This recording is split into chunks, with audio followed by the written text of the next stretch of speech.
Здравейте, дами и господа! Разбира се, скъпи деца! Сега ще видим вселенските новини от 18 часа. Новините от Олимп. Тази сутрин в Олимп се случи нещо впечатляващо. Нашите учени успяха да открият новата технология, която е под формата на тръба и ще пречиства океаните на нашата скъпа планета Олимп. Тази тръба ще чисти водата от всякакви материали, въпреки че на планетата няма никаква пластмаса, а само екоматериали. Обаче, все пак тези екоматериали може да се заплетат в морските обитатели. Здравейте! Днес в Олимп също така един дебел дядо заседна между краката на своя кон да го чисти копитата му. Неговият съсед го забеляза и повика помощ. Петима души започнаха да го търпат, обаче коня се изплаши и ритна единя, но в крайна сметка няма жертви.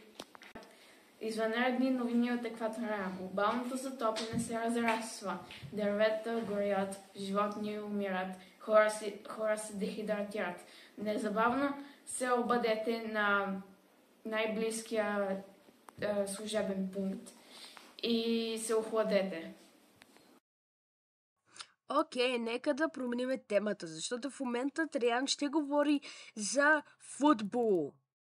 Нека да видим това. Новините от планетата Еврика. Значи, най-важната и най-вероятно най-голямата новина за тази година е, че нашият футболен отбор спечели Вселенското първенство по футбол, както най-вероятно сте разбрали. И сега ще интервюираме нашият капитан Дарин Кръстев. Здравейте от мен, аз съм Иван Кочев и ще интервюирам Дарин Кръстев. Здравейте, Дарин Кръстев. Здравейте, Иван Кочев. Да почнем от това дали вие сте доволни от представянето на вашия отбор на турнира. Естествено, че съм доволен. За първи път от десетилетия нашата красива планета Еврика е на първо място в цялата Вселена. И разбира се, трябва да благодаря на учените, които измислиха телепортиране, което ни позволи да стигнем до другите планети по-бързо. Значи, общо сте много доволни от турнира и искате да благодарите на учените. Да. Още нещо искате ли да кажете? Не. Лек ден! И на вас. Благодаря, Иван, за това, че интервюирахте Дарин Кръстев. И сега ще превключим към следващите новини. Това беше от мен. Здравейте! Вие сте с новините Еврика. Пешо Пешев засади 1 милиард моркови и други зеленчуци на планетата и направи това за 1 секунда с чисто новите роботи Asus. Значи, тук сме с Пешо Пешев и Тошко Тошков.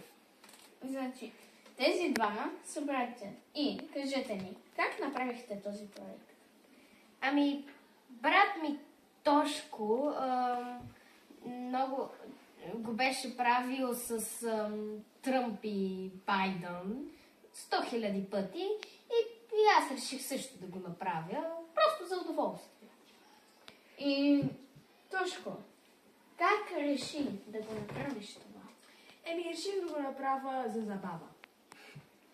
Значи и двамата за забава. Да. Това беше всичко от нас. Ние сме забавни хора. Това беше всичко от нас и чао за сега. Здравейте и от новините на Пътеки. Днес училището ще бъде оградено с повече дръвчета и цветя, за да стане по-хубава обстановката. Естествено, за съжаление, ще струва много пари, за да разкопаят градината, да купят дръвчета, т.е. семена, и да купят големи пръчки, за да държат младите дръвчета. С помощта на Румен Радев и Община София парите бяха получени.